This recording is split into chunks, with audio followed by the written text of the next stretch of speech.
For the YART Yamaha team, the end is nigh.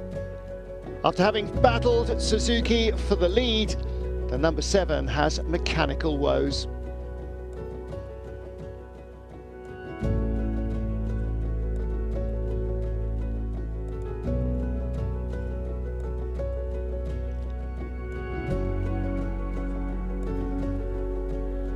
We were exactly where we wanted to be. I mean, we knew that we were struggling a bit in the hot condition, but we were close to the Suzuki, and this was really good for us because we know that during the night we are really competitive. We shown also last year, and this year we have a bigger gap, I think, from the others.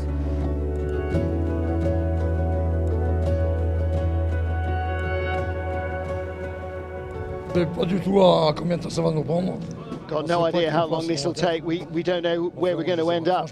Honestly, I don't know. We're going to try and get it to run again, but we might be some way from that. We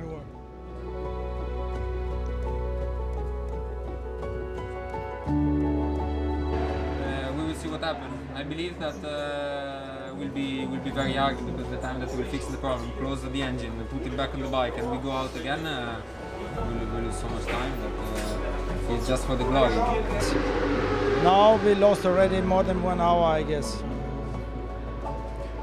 Don't know if it makes sense. We will see if we changed the cylinder head already, but it seems we have another trouble as well, so we will see. You know, when you open an engine like this in the garage and then you close it, and as a rider to trust it and go to the gas, knowing that it's an engine that is already blown up one time is a bit scary for me. If it's a realistic chance to have points, okay. And it's dangerous, not.